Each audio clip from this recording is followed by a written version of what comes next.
Coming up on episode 269 of Wheel Bearings, we've got the Mille Miglia warm-up, the Nissan Z, the VW Jetta GTI, BMW's big EV investment in South Carolina, GMC's Sierra EV Denali Edition 1, updated Ford Escape, Toyota Crown, Argo AI shutting down, and the CEO of Lamborghini, Stephan Winkelmann.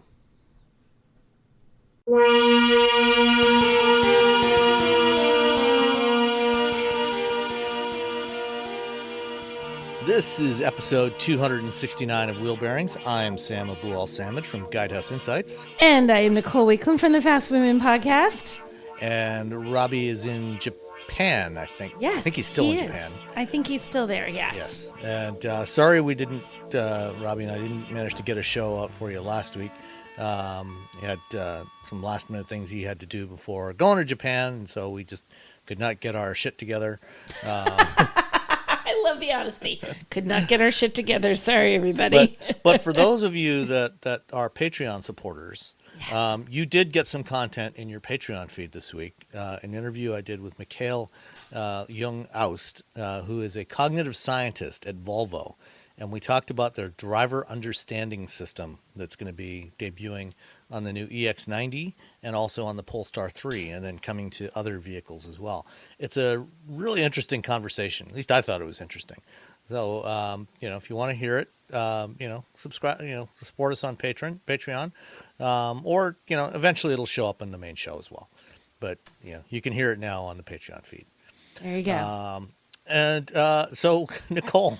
Yes. Tell us, why weren't you here last week? I was very busy. So I was I had a bunch of stuff to do last week. I headed out to Michigan for a hot minute to drive some vehicles for the North American Car and Truck of the Year, our semifinalist. And then I flew back to Middleburg, Virginia, where I did the Mille Miglia warm-up, which is like a mini version of the crazy thing they run in Italy.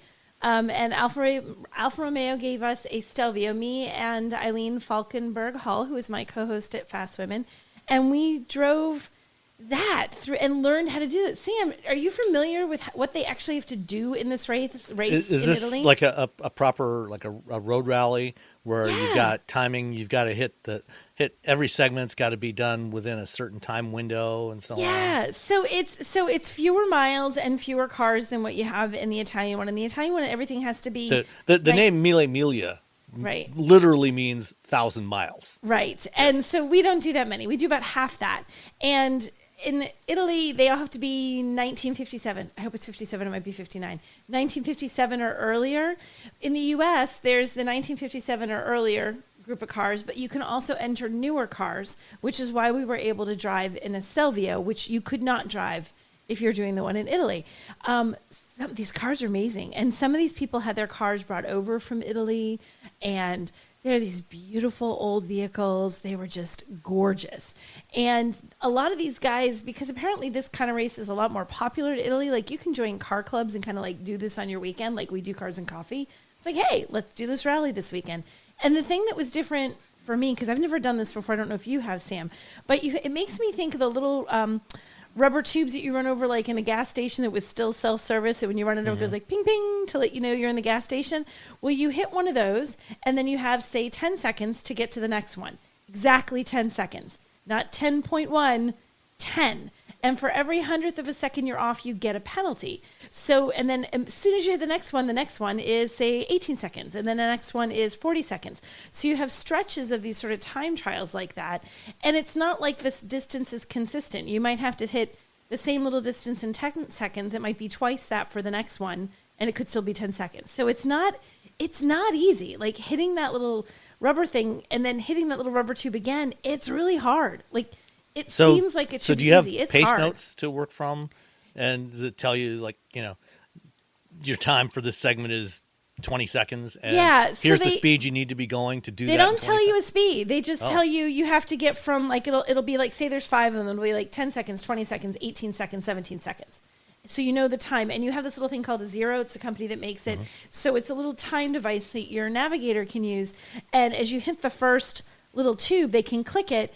And then you can see it counting down. So you have a sense of, like, how far have I gone and how, like, as the driver, how far have I gone and how far do I need to go? in however many seconds are remaining on that thing. But again, it's timing. Like it's not, that isn't tied into the tube. So it's your amount of your navigator looking at it and going, you hit it now.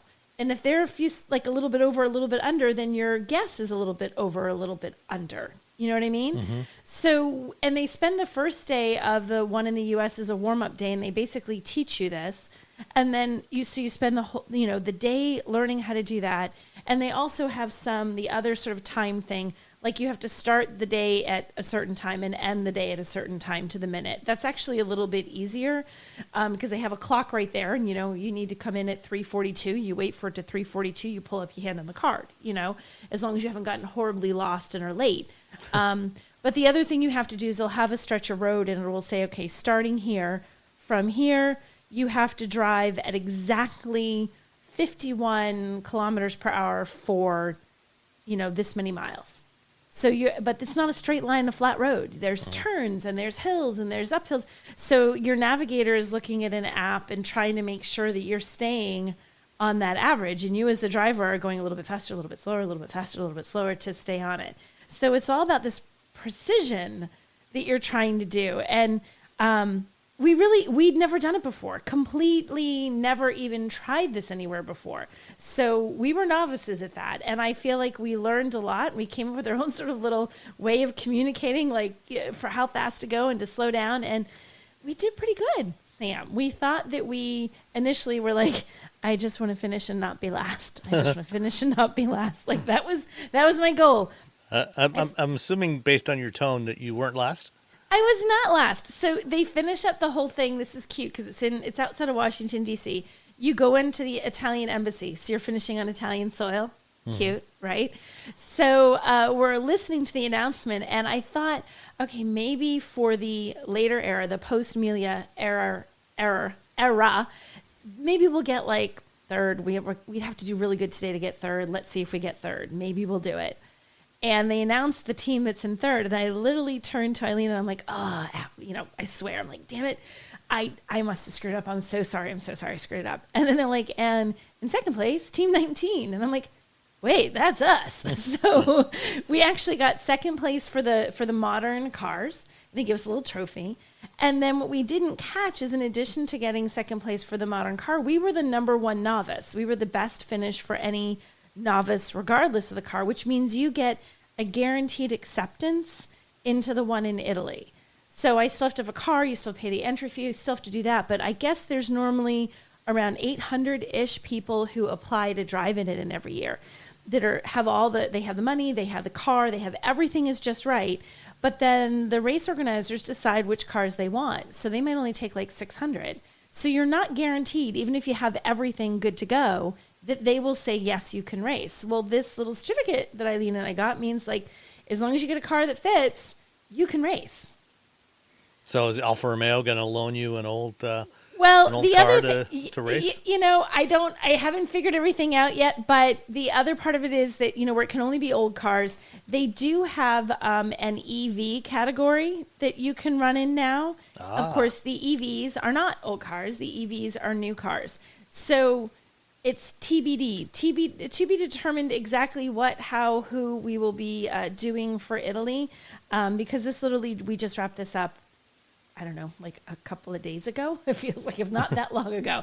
So but it was really amazing. And I got to say, the people in this rally the organizers were some of the nicest, kindest, most supportive people I have ever experienced at any like kind of rally or race event ever. They were so unbelievably nice and helpful. So did you and Eilleen take turns driving and navigating, or did you just pick one role? Eilleen is truly, of the two of us, Eileen's a better navigator, and I think I'm a better precision driver. So I drove and Eilleen navigated, and it worked perfectly the whole time. She had a little book and she did everything.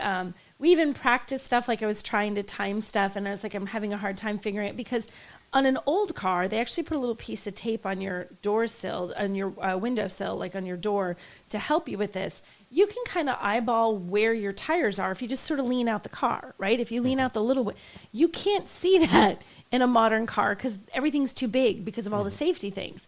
So we had to sort of come up with a different way of trying to do it. And we were literally driving around Middleburg, and I'm like, okay, Eilleen, you're going to pick stuff and you're going to tell me how fast to get there. And we're just going to kind of count to practice. And she's like, okay, that trash can, that light post, those pink flowers, 18 seconds, 10 seconds, 12 seconds, go. And I'm like, ah. So we were just kind of practicing in the morning to try to get a feel for things. And she was a fabulous navigator. She was amazing. She got us where we needed to be. She didn't get us lost. She was really, really good. So we learned a lot and had a good time. And again, amazing people, both the contestants in the rally and the people that ran it were just so wonderful and supportive. And the police officers in Middleburg, shout out to those guys, because there were some really nice guys. They recommended a place to us called Teddy's Pizza. Cops know pizza. It was really, really good. Pizza and donuts. Yeah, they gave me good pizza and good coffee. So thank you, Middleburg Police Department. Excellent. Well, we'll have to see if we can hook you up with a really cool EV that you can get over there next year. I know. There's options out there. It's June. You've got the certificate that says you're in. I got the certificate. I got the cool paper. I just gotta get a car to drive. And yeah, so we're getting the paper is actually a big deal. Like, well, we got to do it. We got the paper. We got to do it. So fabulous. Yeah. All right. What have you been driving since you got home? So since I got home, I've been driving a Nissan Z, and the color it's called Ikazuchi Yellow and Super Black. So it's this bright yellow with a black roof. I have been telling people when they're like, I was meeting a friend for dinner. She's like, where are you? I'm look for the highlighter in the parking lot. It is so bright. It's this really bright yellow, which like on a, Nissan Rogue would look ridiculous. On a Nissan Z, actually looks kind of cool. It works, It's one of those cars that can pull off that ridiculous color. But man, it is bright. And we were talking about this before the show. So I'm in New England and the leaves are falling. Leaves can leave like what looks like rust. They're not stains, but just like rusty marks on your car. Like they look like rust. It's just the color of the leaves. My car looks like someone just threw rusty water all over it. I'm like, oh my God, this poor car. But there's no way to prevent it. And it just shows up so much on the yellow. And I'm like, it's this brilliant, beautiful yellow that looks like it's all covered with like rusty water smears. But it's really just the leaves. It's for some reason they really show up on this car.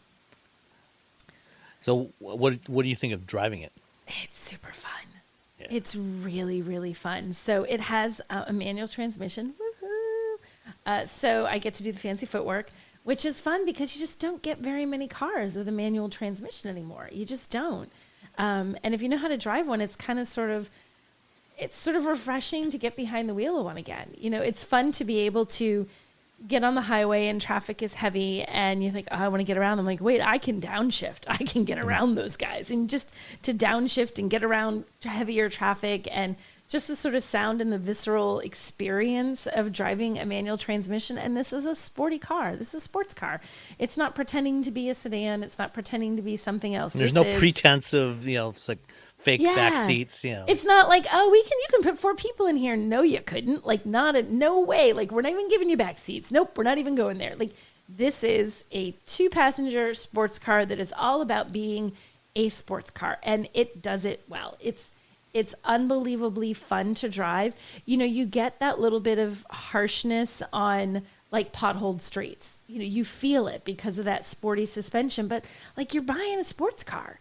Don't buy a sports car if you don't want a little bit of harshness to it. Like your trade-off is when you drive the streets of someplace like Michigan or New Hampshire, on occasion on side roads, it could rattle your fillings out.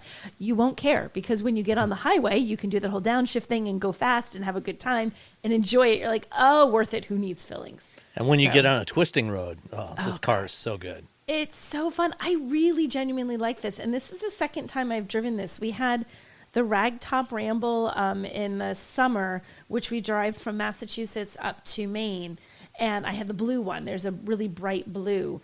I drove that one. It has a fantastic interior because there's blue accents in the interior. Which I had that one back in July. Oh, it's so beautiful. So I drove that and had a chance to drive it in the summer, but for much less time. And I'm like, this is really fun. Now I've had it for most of this week that I've been home. I've been driving this, and I'm like, gosh, this is a fun car. It's a little tight if you're tall because my husband is 6'3", and when he sits down in that thing, it is like just barely going to let him sit in there. Just barely. It's like, okay, fine, but don't get too comfy because you can't.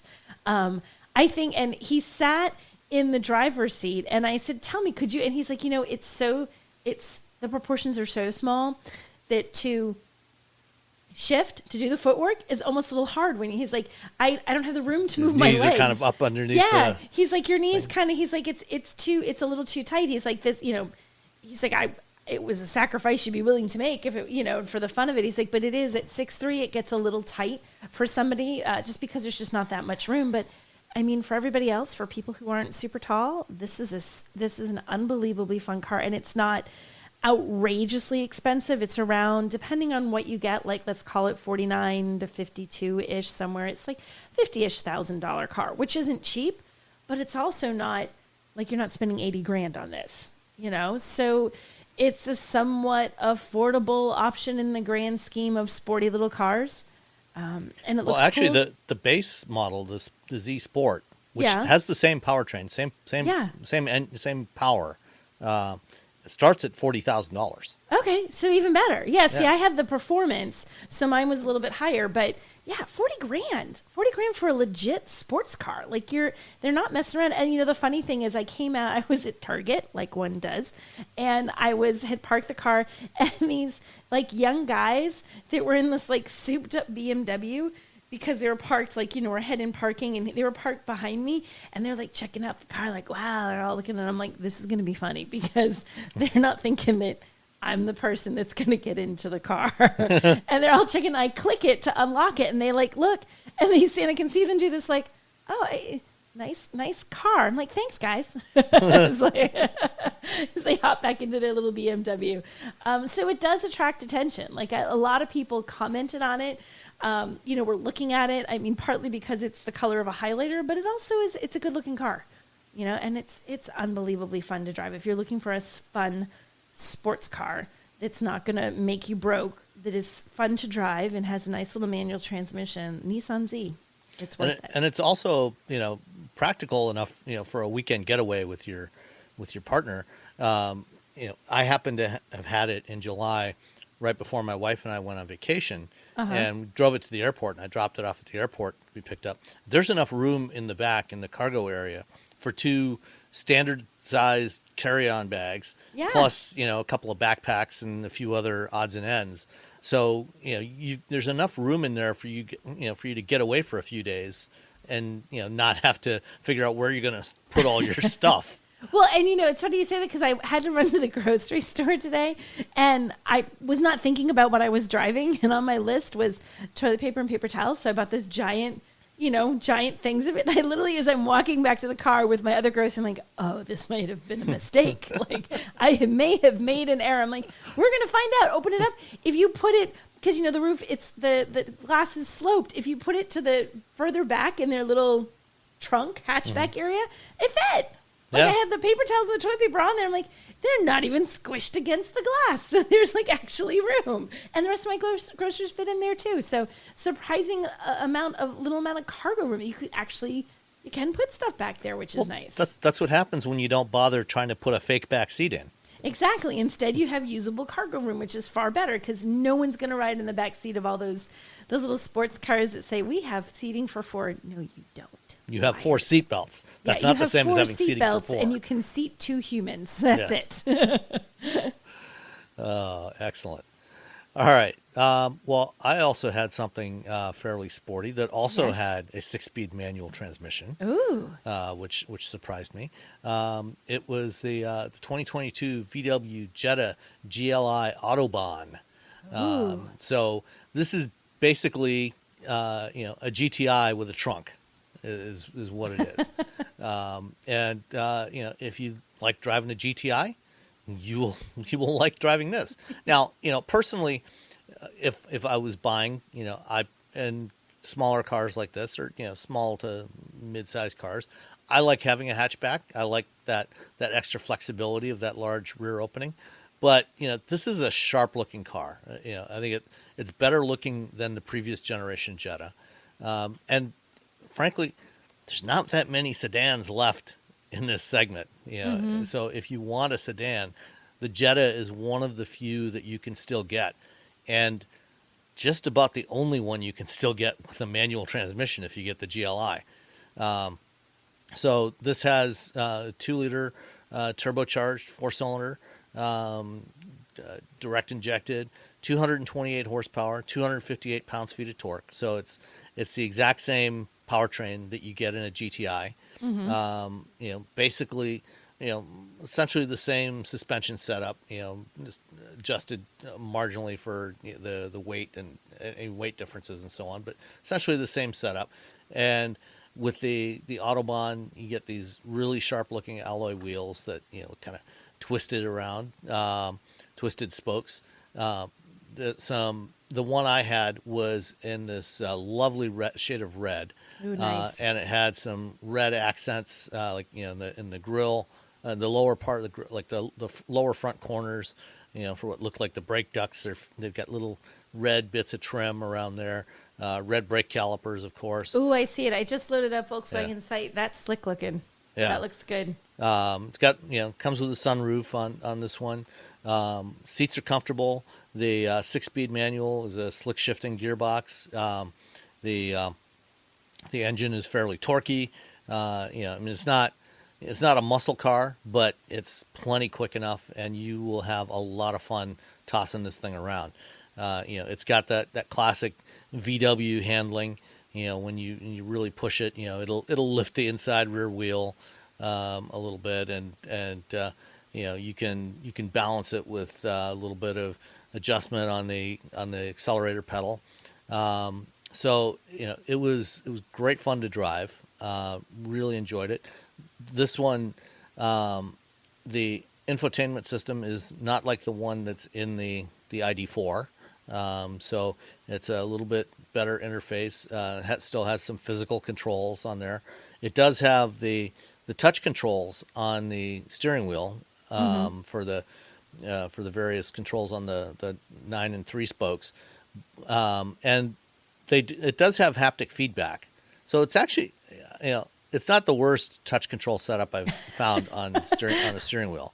I don't know if it's not the worst. I mean, it actually feels like it's clicking. So it's actually pretty good. Yeah. Although there was a story this week, a VW executive, I think it might have been Oliver Bloom, the new CEO.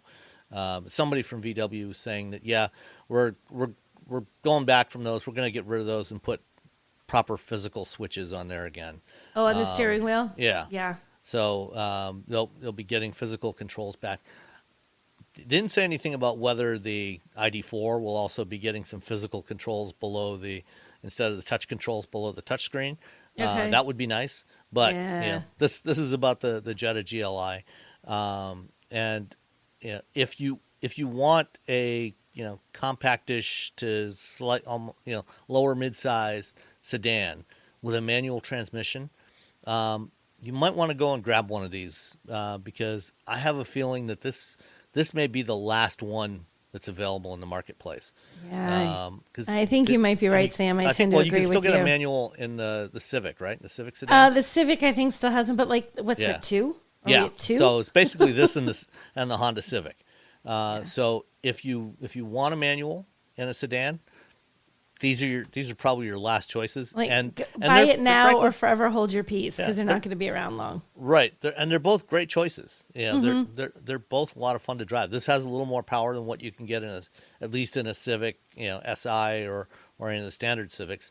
Obviously not up to where a Type R is, but for a more mainstream model, this has plenty of performance. Really enjoyed driving it. The price. Get back here, was here we go, $32,835, including the destination charge. You want to guess what the destination was? Destination. Let's see, $1,295. Ooh, you went over by $200. Oh, I was close. $1,095. $1,095. Yeah. Okay, well, it's pretty close. So okay. For 30, just shy of $33,000, this thing comes really well equipped. Yeah, It's a lot of fun to drive. And it's one of a dying breed of manual transmission sedans in a reasonable size. Buy it while you can, people. It's going bye-bye. It is. They're all go. There's not going to be manuals around for that much longer. I would give I would give the Jetta GLI, probably another 2, maybe 3 years at most. You think? Yeah. That makes me kind of sad. Yeah, I know. It's a fun little car. Yeah. I mean, the DSG is not bad, but the manual's better. I know. There's something about, like, I know there's just something about smashing the pedal to the floor and shifting. Like, there's going through the motions of driving a manual. It's just fun. You cannot doing get it well that without. is a very satisfying experience. Yes, like when you do it, like when you feel like I just nailed that, like I got it perfectly. You're like, yeah, like you feel like a race car driver. You're not, but you feel like one. Yeah, I went out last Saturday. It was like 75 degrees here, and the sun was shining, and all the leaves had turned color. And I went and took the Miata out for a drive for a couple of hours. And Nice. So lovely. See, because you don't have any more days like that. Is it cold? Yep. It's like, I think it's supposed to drop in the 20s here tonight. I believe my low is 29, which is horrifying. It was about 60 here today. It did get warm today, but I'm looking at tonight's low, 29. Oof. Damn, it's too cold. I disapprove. Yeah, it's supposed to get down to 33 today. Yeah, But see? 64 and sunny tomorrow. But that's perfect. You can take the Miata out for another little drive. Yeah. That's perfect driving weather. Absolutely. As long as the temperature's above 40 and there's no salt on the road, I will take the Then you're Miata out. okay. Yes, I agree. All right. Let's see. There's let's talk about another car that I think both of us had a chance to drive a couple of weeks ago. The embargo's lifted since the last time that we recorded, which is the Toyota Crown. You drove The Crown. Yeah. I did drive the Crown. Yes. So the Crown is a replacement for the Avalon. Mm-hmm. Brings back a badge, a nameplate that has been it started 70 years ago, and it's been on sale continuously in Japan. But they dropped the Crown nameplate here in North America in 1973. So it's almost 50 years since Toyota sold a Crown here in the U.S. And it's coming back in early 2023 as a big sedan. Mm-hmm. It's a little different. What did you think of it? I liked it, but I didn't love it. There's a rousing endorsement. Sorry, Toyota.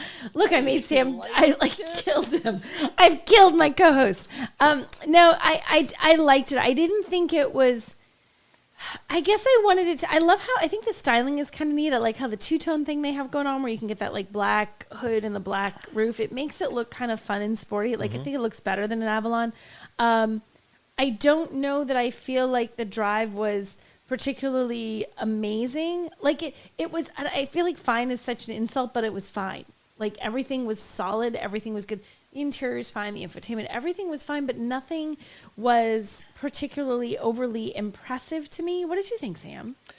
Yeah, I mean, it's kind of an odd car because it's a sedan. It's a fastback sedan. So, sort of coupe-ish fastback sedan.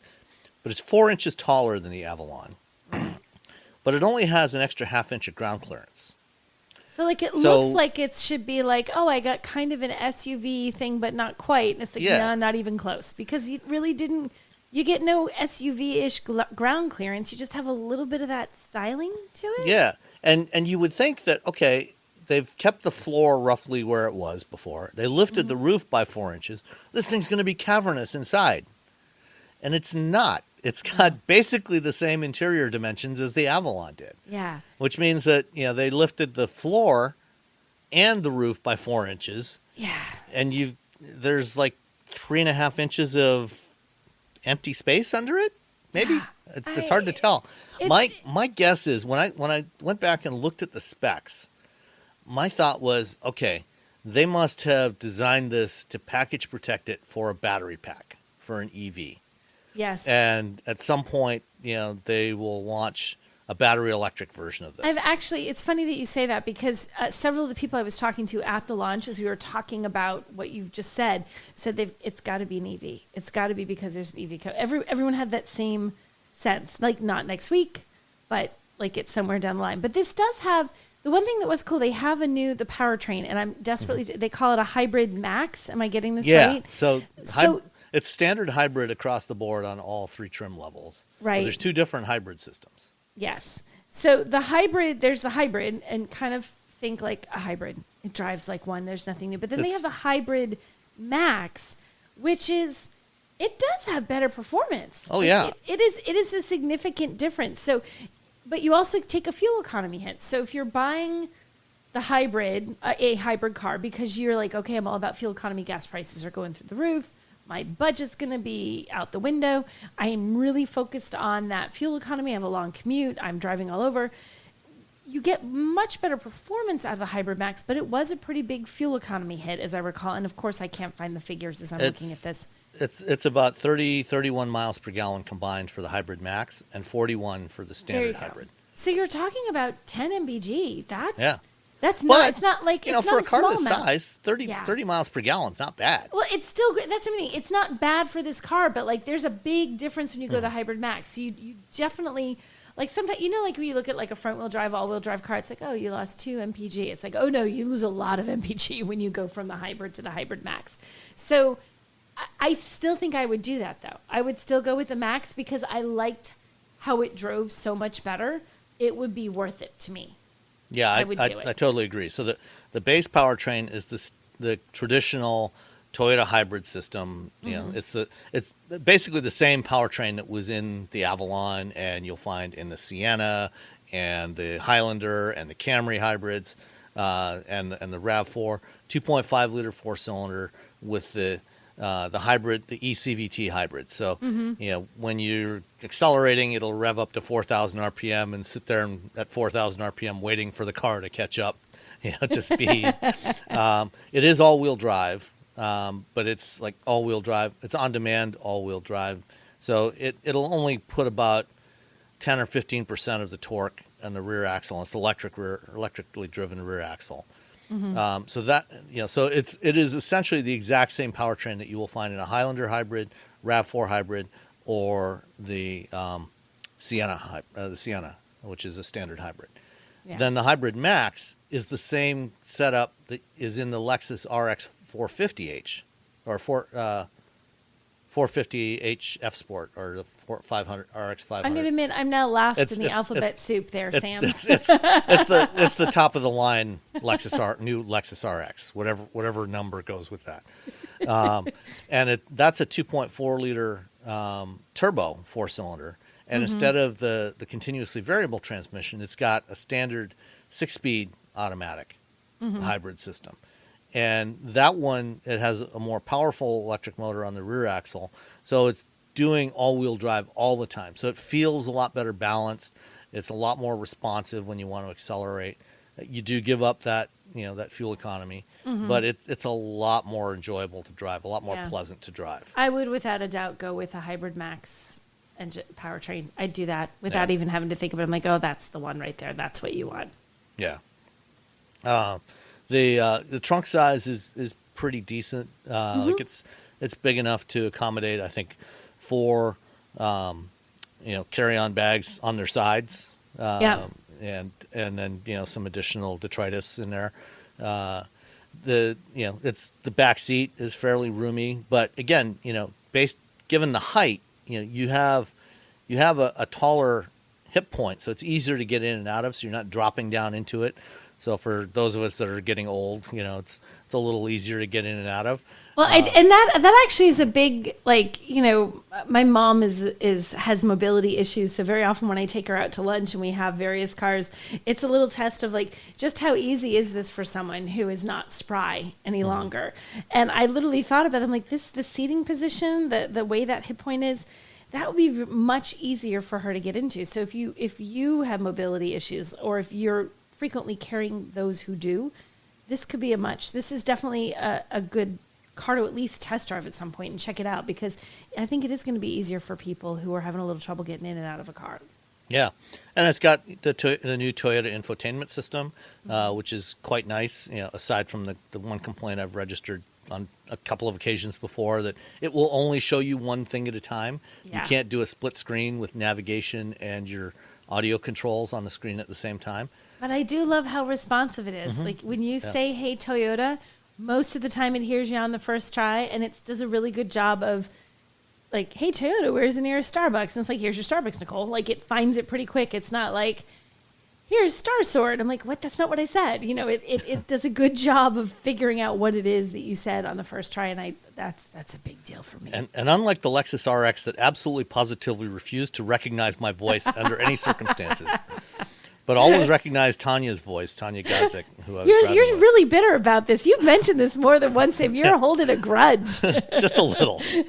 But the Crown worked perfectly every time. Never a Go flaw. Crown, go. Yeah. And interestingly, on the day that I was there, and the wave I was there, was the day they made the announcement that Toyota was switching away from Amazon Alexa voice services to Google Cloud AI voice services. So basically using the same Google Assistant voice recognition system.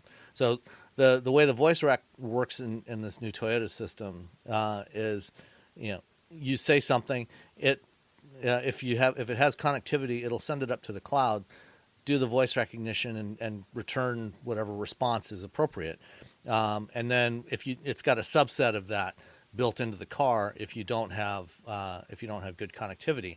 And so they were able to change all this on the back end and so across all the vehicles, all the new Toyota and Lexus vehicles that have this new infotainment system, they were able to just flip a switch and switch over from Amazon to Google Voice recognition. Which is pretty cool. So the Google Voice, I talked to the head of that group, and he said, they made the switch because the Google Voice recognition works better, was more reliable, and it was able to recognize more things than the Alexa voice services. That's good, because the thing that I think always holds me back from using voice recognition in a car, and I make this assumption when I get in, and I have to no, you got to try it out, is that I feel like I spend so much time yelling into the air while I'm driving repeatedly. And I get so frustrating. I'm like, it drives me nuts. So it makes me not want to use the voice activated stuff. And it's great to be able to. So I feel like every last little bit of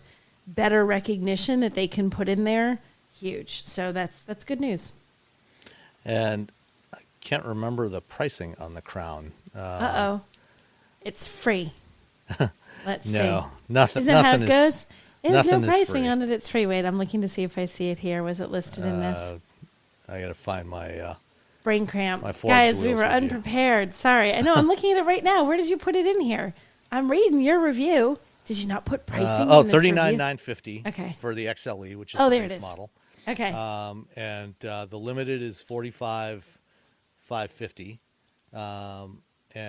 The platinum is usually Mid-level limited, I mid-level don't have limited. the price for the platinum for some reason. You just have the limit. You just have the mid-level limited, which is $45,550. Okay. Yeah. So I think the platinum's around 49. So Okay. around So close still to a 50 good- grand. Yeah. So still, I mean, again, a reasonable price. This isn't like a base level, entry level sedan. This is sitting at like the top of the Toyota lineup. It's got all the new bells and whistles. So that pricing actually fits, I think, with what you're getting. Yeah. And it's a good looking car Yeah. and roomy. It's good. I like it. I mean, I don't dislike it. Yeah. It's different. There's drawbacks to it, but I think overall, thumbs up. Good job, Yeah, Toyota. especially in the two-tone. Yeah, the two-tone makes it look so slick. Yeah. Some people really hate it. I love the two-tone. I think that makes it look really good. The red and black was my favorite. It looks really good. I'm with you. All right. Let's see. Next up, Yes. Ford announced the 2023 Escape. So mid-cycle Escape. update for the Escape. The Escape. Which is basically just a new face with a wider grille and new headlights. They changed their trim lineup. They gave it new names. It's Yep. like base and active, and I Yeah. don't remember. Those are the only two I remember. The active is the base trim. Okay. So there's active, platinum, PHEV, and the ST line. Okay. So the plug-in hybrid is now its own trim level. Yep. And then ST line is sort of the sportier looking monochromatic. So instead of the black wheel arches, it's got body colored wheel arches and mirrors and everything. So it's not, if you get the ST line with all-wheel drive, there is a little bit of retuning of the damping and the springs, to give it a little better handling. But otherwise, there's no other mechanical changes for the ST line, so it's not really going to be any faster. You just pay a little bit more for it.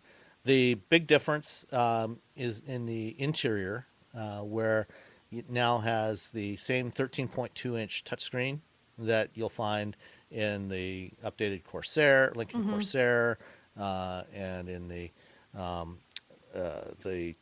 Nautilus, and a bunch of other stuff.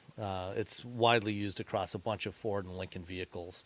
And it's got Sync 4 now, updated electronic architecture, so it can support OTA updates for everything. But the downside of this bigger screen is they got rid of the physical climate control buttons that used to be underneath the center vents. And so now they have a row, it's a permanent row of touch controls along the bottom of the screen, but they're still touch controls that you have to look at. You can't just reach over and give it a twist or tap to change the. I feel like it was like an in between. Like, well, we're going to give you this nice, fancy new big screen, but we can't quite do everything we want to do just yet. You have to wait for the all new before that happens. Yeah. You know, that's my thought. Yep. But the screen does look nice, and you do have a physical volume knob, so you still do have some physical controls. That's just not for the climate controls. Yeah.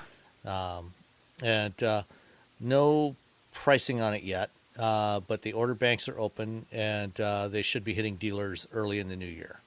Yeah. So not too long. Yeah. What else?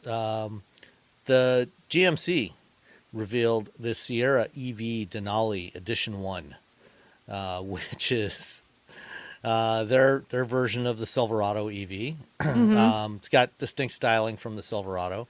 It's very GMC-ish styling, sharper creases, more professional grade, I think is the correct terminology there. Yes, I believe that's the correct lingo. Yeah. And I like the look. It's a good looking truck. Same size as the Sierra or as the Silverado, which means it's also the same size as the F-150 Lightning. But like the Silverado, it's got the unibody setup like the old Chevy Avalanche, so the bed is not separated from the cab.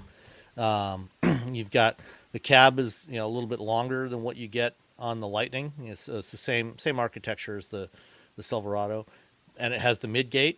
So with the midgate folded down and the multi-flex tailgate folded down with the stopper up, you get almost 11 feet of cargo space.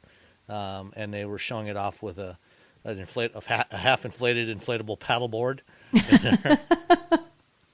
Only half inflated. I feel like they should have gotten one that was the right size to inflate the whole thing. Well, it was the right size. They just didn't pump it all the way up. You could you could see the wrinkles in it because it was at full pressure.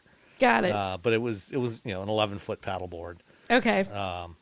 And interestingly, at the time when they showed it to us and gave us the backgrounder on it a few days before they unveiled it, they told us that on the Denali Edition 1, which is going to be the first one that comes out, which, by the way, is already sold out. So if you were hoping to reserve one of those, you're out of luck. Of course it is. They won't tell us how many that is. So it could be 5. It could be 5,000. It could be 50,000. All 2 people who got one. We don't know. But they told us, it's a dual motor setup. They told us it would have 754 horsepower and 785 foot-pounds of torque, which is more than the 580 and 775 you get in the Lightning. It's also more than the 660 horsepower that Chevy told us the Silverado would have when they unveiled it last January. Right after GMC took the wraps off the Silverado EV, Chevy came out and said, "Oh, we're going to have the same 754 horsepower available." Yeah. So, whatever.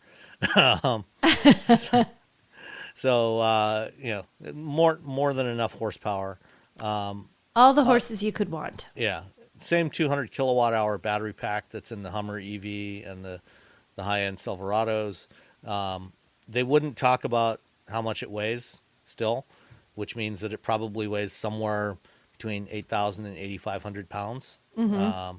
It does have the 4-wheel steering, and unlike the Silverado, which will not support crab mode, the Sierra will have crab mode. Like, I love crab mode, but I feel like it's not something. How often, like, really realistically, how often do you think someone's going to truly, honestly need crab mode? About 3 times in Ever. their life. In the whole time that they own the vehicle. Just enough times to show it off to their friends. That's true. I guess for those 3 times you use it, Yeah. like, look at what my truck can do. It depends on how many friends you have that you want to show it off to. Oh, so more popular if you have more people, friends, you'll that might use be it like more. 6 times. Less Yeah. popular people, 1 or 2. Okay, Yeah. so it's all a popularity contest. Oh, it's like high school all over again. But it's got a front trunk, got all the power outlets. It'll have bidirectional charging capability like the Lightning. That'll be standard on here. And 19.2 kilowatt onboard charger, so you can at about 100 miles in about 10 minutes. That's 100 miles, 10 minutes will be with 350 kilowatt DC fast charging. Okay. But the 19.2 kilowatt charger will refill that 200 kilowatt hour battery pack easily overnight. GM is saying 0 to 60 times is going to be about 4.5 seconds, 400-mile range, and it should be able to get. That means it should be able to get about 200 miles when you're towing. Right. Yeah. Big difference. And the Sierra EV Denali Edition 1 won't be coming out until early 2024. So we've almost got a year ways after, to wait for that. Yeah, almost a year after the Silverado. So it's going to be a while. And then I wonder why. Was there anything said about why the wait is so long? Is this No. like this so that who knows production? Yeah, chips, I guess they want to crank supply out Silverados chain, first. Blah blah blah. Yeah. Yep. One interesting detail about the interior is, unlike the Silverado, which has a landscape 17.5-inch display, Yeah. this one has a 16.8-inch portrait-style touchscreen display with a volume knob on it, just like a Lightning. I was gonna say, when you look at this image, it's so like screen that looks just like a Lightning. Yep, it's exactly the same thing that's on the Lightning and the Mach-E. Yeah. It's and I think it's funny. Mike Levine, who's director of North American product communications at Ford, tweeted out after this came out, said, "Hey guys," he tweeted to GMC, "Hey guys, just let us know. We can send you over the CAD drawings for that." Oh, did he really? Yeah. Oh my God, that's awesome. I love it. So the Edition 1 is going to cost $107,000 plus delivery charge. And they will have versions starting from about 50. I think from it says about the elevation will $50,000 start for at the base 50. So elevation $50,000. So in the zone of like what you'd expect for base models of an EV. I mean, that's the same price now as the Lightning Pro. Right, The Lightning right. Pro price is up to $51,000 now. So in the rate, so not a crazy price. 107. Woo, that's crazy. But the starting price 50. Yeah, that's about on right. Yep. All right. What else do we have? Staying with EVs. Yes. BMW made a big announcement down in Spartanburg that starting in 26, they're going to start building EVs in Spartanburg. They didn't say which models, but electric versions of some of their SUVs based on their new Neue class platform.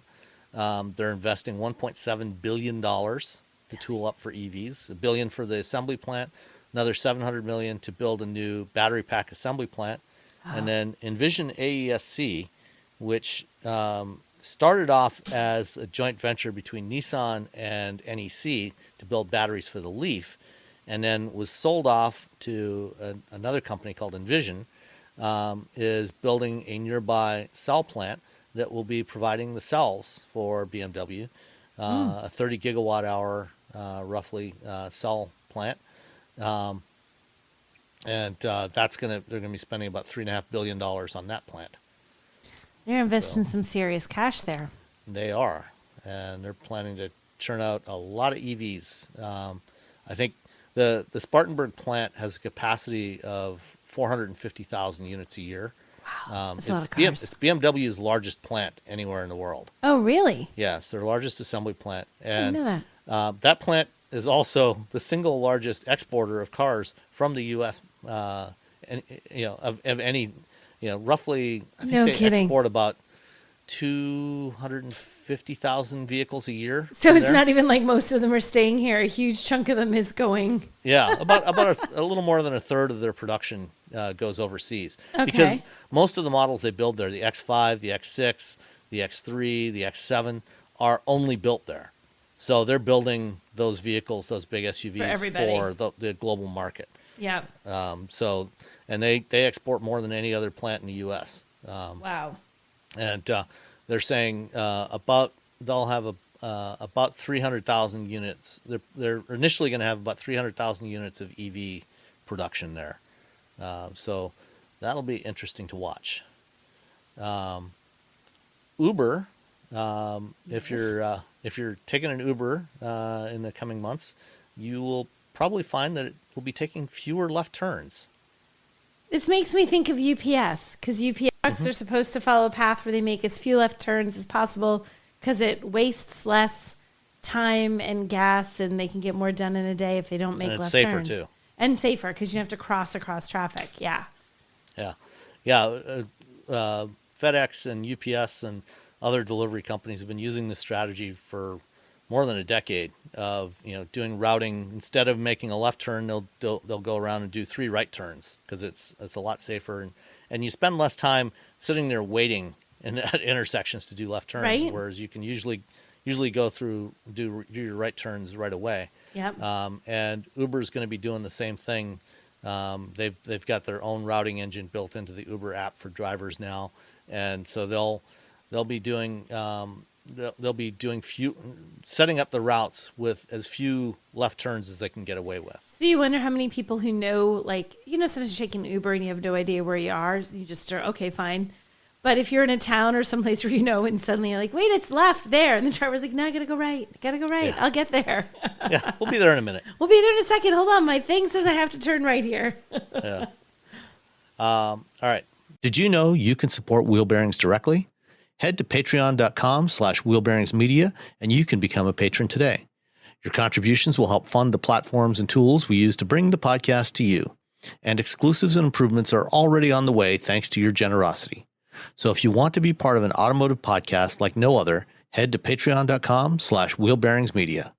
Last item. Do you know what Argo AI is? I remember hearing about Argo AI, and now it looks like it is no more. Yeah. Argo AI is a company that was started in late 2016 by Brian Selesky and Pete Rander. Brian was formerly at the Google self-driving car project, led software development there, and he was also the software lead on the Carnegie Mellon team that won the 2007 DARPA Grand Challenge. And Pete was also from Carnegie Mellon, and he worked at Uber ATG on their self-driving car stuff. They started Argo in late 2016. In early 2017, Ford invested $1 billion in Argo. $1 billion. That's a chunk of money, man. Yep. And Argo was set up to develop automated vehicles, level 4 automated vehicles. And Ford decided that instead of developing that stuff in-house, they would fund Argo to do it for them. Later on, Volkswagen joined in, and they took a stake. So Ford and VW each owned 80% of Argo, and then the founders owned the other 20%. And they've been working on this stuff for almost 6 years now. They've actually had vehicles running, automated Ford Escapes running on Lyft in Austin, Texas, and Miami for several months now. And I'm going to be in Austin in a couple of weeks, and I was planning on popping into downtown Austin and taking a ride in the Argo vehicles, but now I won't have that opportunity because during Ford's earnings call, third quarter earnings call the other day, they announced, Argo's going to shut down. Jim Farley, the CEO of Ford, said, we've come to the realization that it's going to take a long time to get to profitable scale with robotaxi and automated delivery services. And we're going to focus on doing level 2 and level 3 driver assist systems for now. And what was left unsaid was, also that we're spending many tens of billions of dollars on electrification. Yeah. And so Ford and VW pulled their funding from Argo. Argo was hoping to do an IPO this year. It didn't happen. Yeah. But the way the market is, that obviously became a non-starter. Right. And they were looking for other investors, and nobody seemed to be interested in stepping up to put in money. And so they all gave up, and they're shutting it down. It's interesting because you looked at when this was 2017, when they were really going full bore, and there was this sort of move on automakers. Like, we're going to have all the self-driving technology. We're going to have it so fast you guys aren't going to believe it. We're going to have taxis. It'll take you everywhere. And we're going to do all this, and we're doing electric vehicles. It's like, you guys, that's all of that. All of those things are super duper expensive and not all simple and easy and straightforward. And you're putting a lot of stuff into two very expensive areas where you're going to get your most bang for your buck. And it's like, well, maybe the robotaxi is not the way to go, and the EV is. So you can see it makes business sense. Like, you can't. None of it. It was. When we're all listening, it's like we're going to even drive cars by 2022. Like, forget it. They're going to drive themselves. There was this sort of like hype about it that I think anybody looking the inside was sort of like, that's not going to happen like that. And surprise, it's not going to happen like that. Yeah.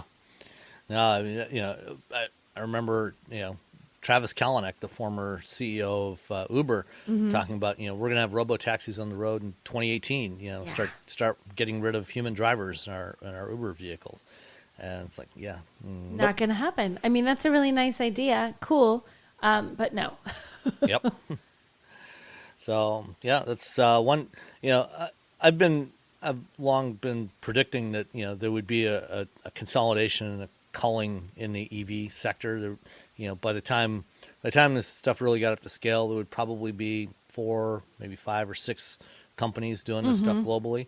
And I really thought because Argo had some really good technology. It really did good seem people. kind of promising. It's surprising that this is one of the ones that didn't make it, Yeah, and, I mean, I've ridden in the Argo vehicles on several occasions. The system worked really well. But, I expected them to be one of the survivors, and they ran out of runway. It's just hard. And it's also, like they you won't said, be the last. It's a time where, like, with what's happening with the stock market and the economy right now, like investing in any kind of company, I guess are they still considered a startup? But like these companies like this becomes a heck of a lot more risky, and investors aren't necessarily willing to dump in millions and millions of dollars to keep these things running if they're don't feel a relative amount of certainty that they're going to get their money back on their investment. So, yeah, I think you're right. Well, it's only the first. When you look at some of the AV companies that have gone public in the past year and a half, like Aurora, Chris Urmson's company, Too Simple, Kodiak, and others, their stock prices are all down like 80 to 90% from their peak. So, there was no way that Argo was going to be able to go public and raise any significant amount of money. Yeah.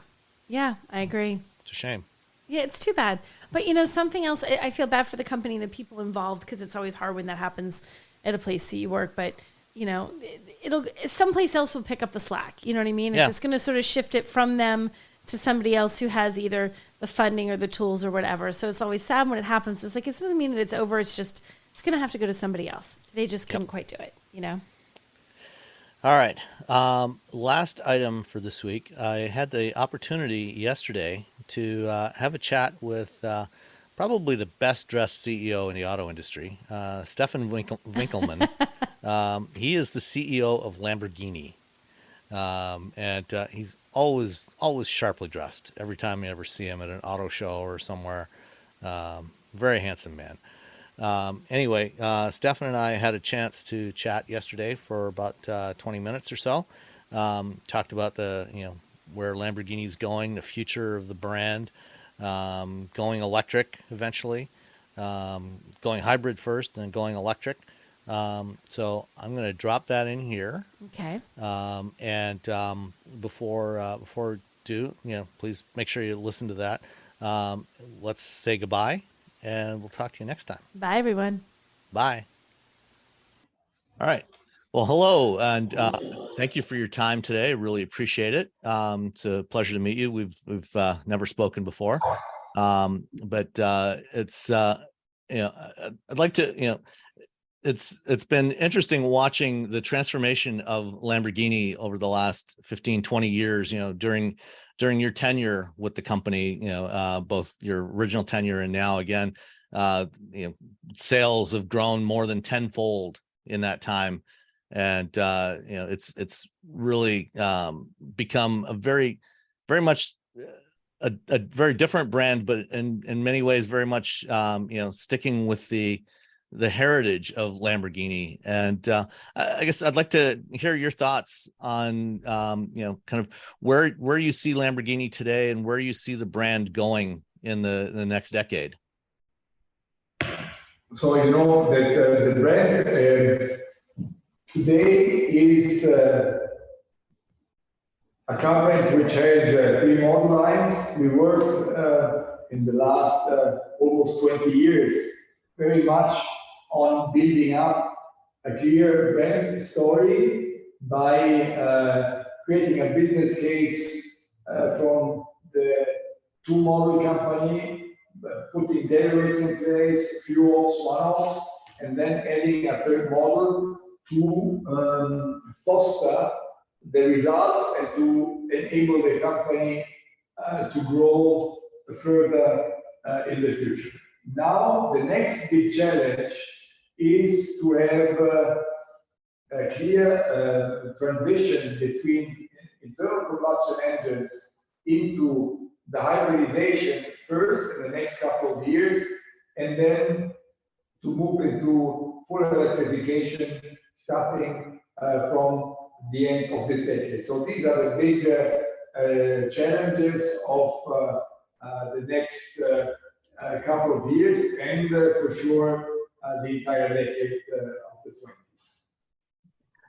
Yeah, a big part of the Lamborghini, the way people think of Lamborghini, has been obviously the way they look. They've always had a distinct look about them. They've been very very aggressive looking, but also the sound and the visceral experience. The sound of a Lamborghini V12 is unlike anything else. And I'm curious, how do you keep the Lamborghini feel, that visceral experience of a Lamborghini as you move forward into the era of electrification, first with hybridization and then with full electric?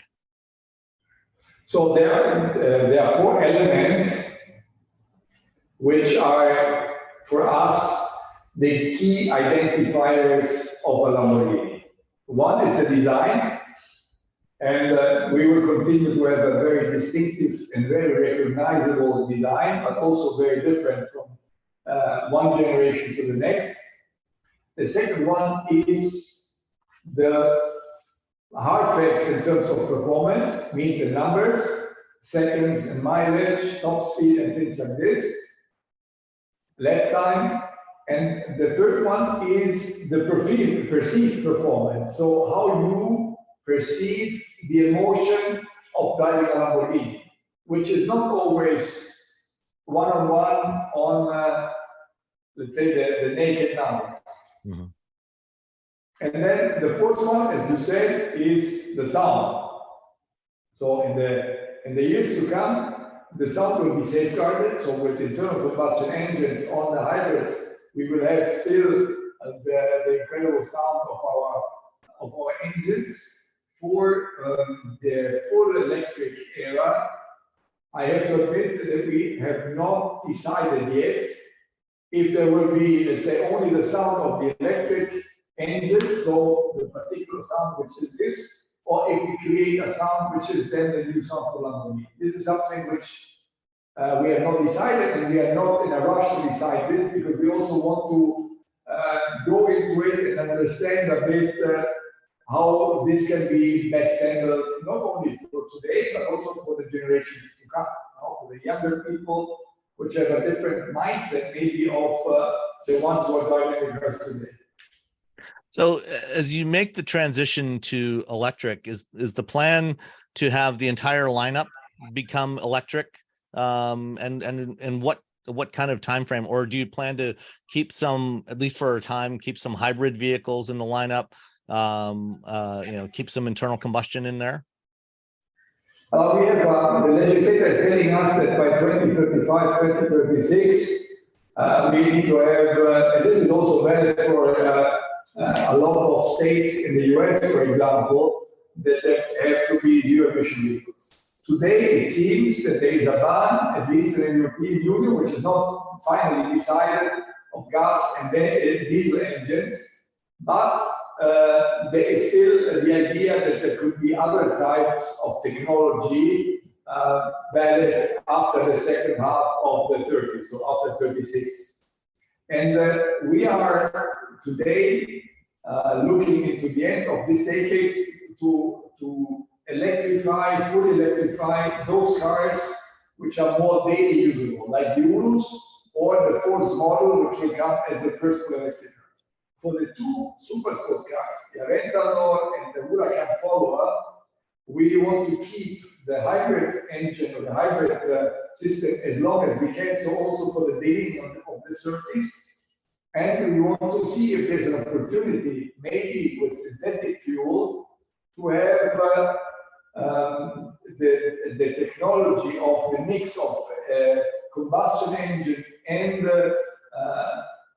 electrification still going after 2035. But this depends a lot on the availability of this type of fuel, and also of the legal frame the different countries and regions are giving us. We have to be compliant, let's say, with the toughest regulations, because we are building a car for the world, not a car which is different in every region.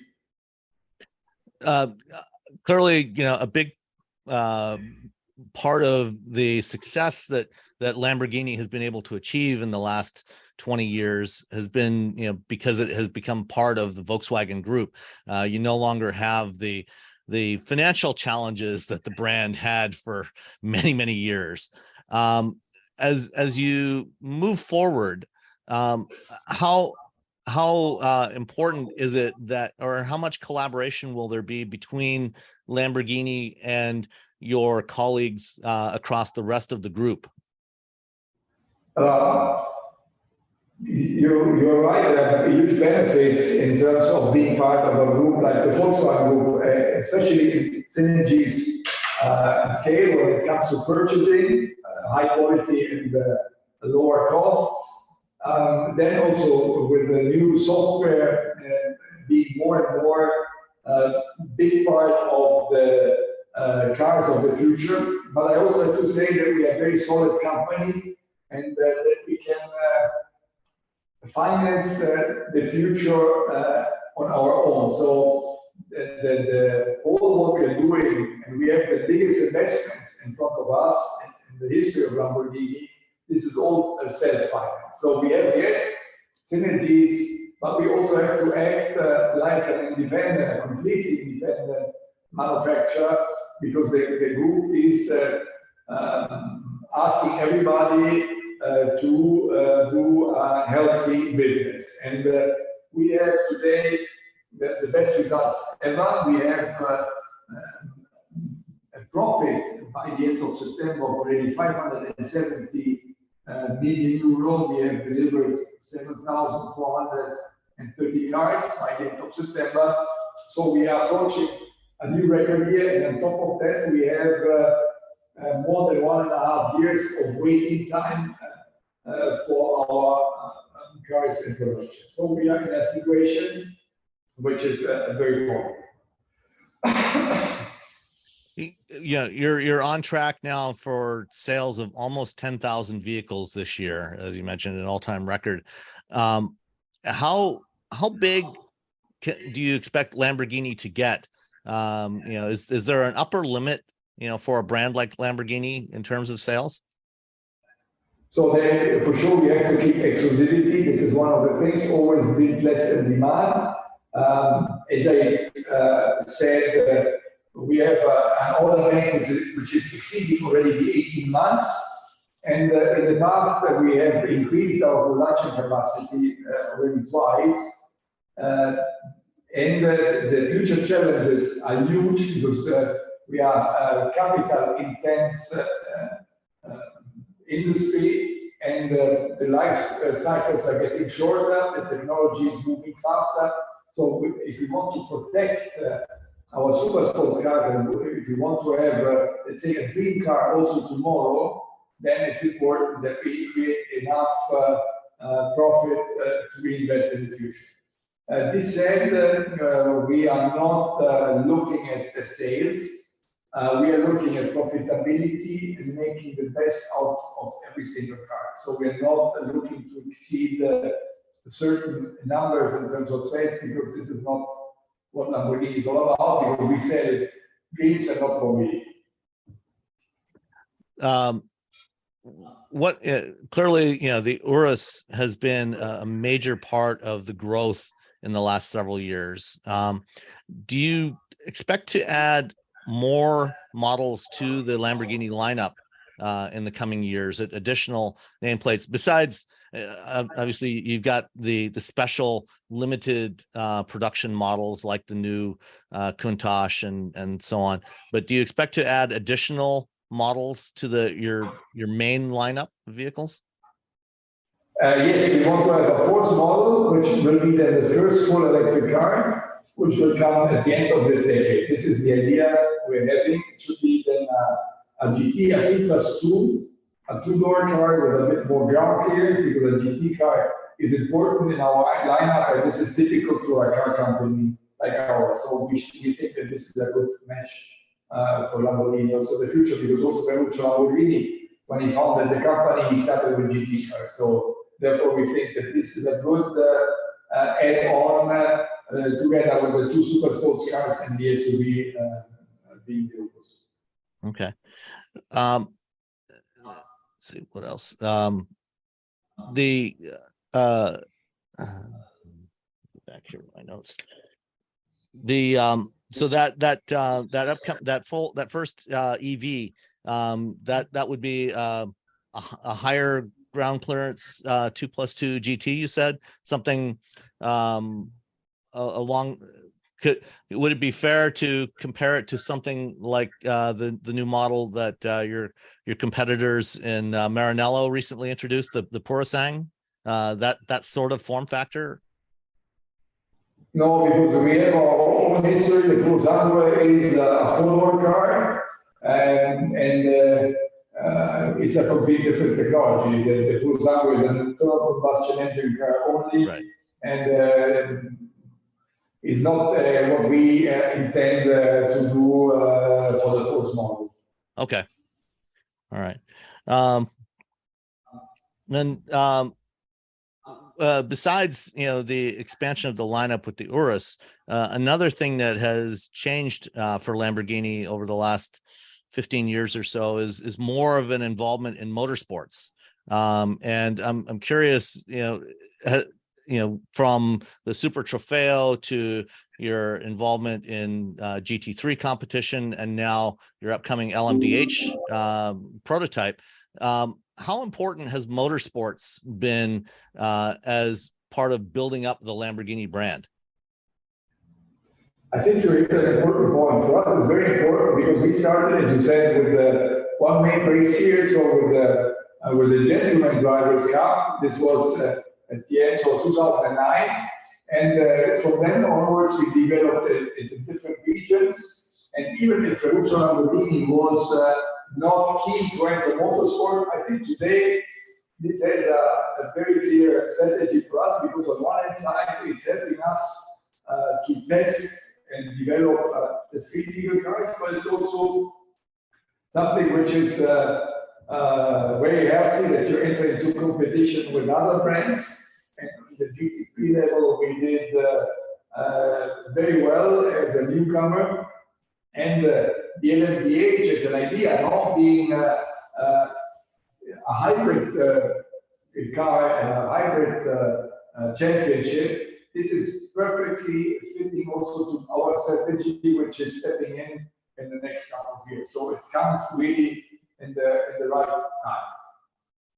So with the prototype program, will there be a factory run team for that, or is that something where you'll be selling the cars to customer teams? So it will be something in between. It will not be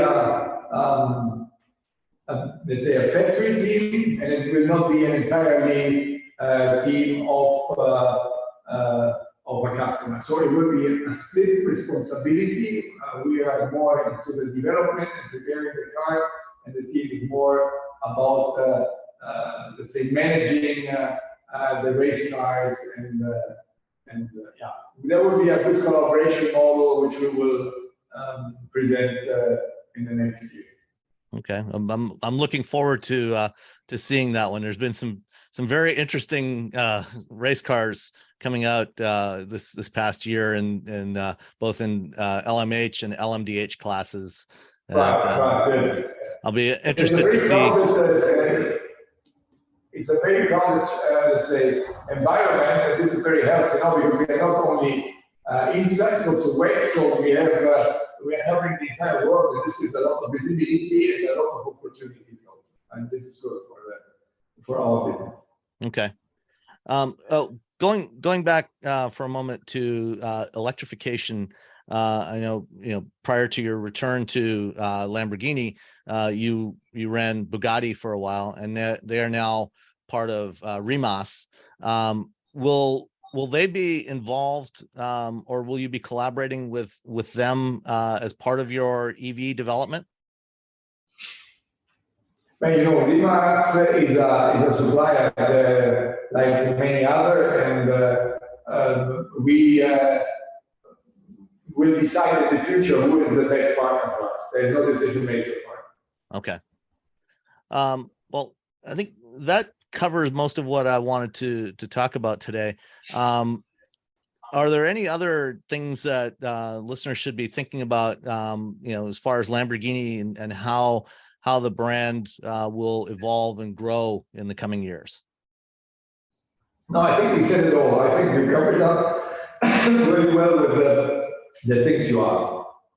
All right. Well, thank you so much for your time today, Mr. You're welcome. Have a great day. Thank you.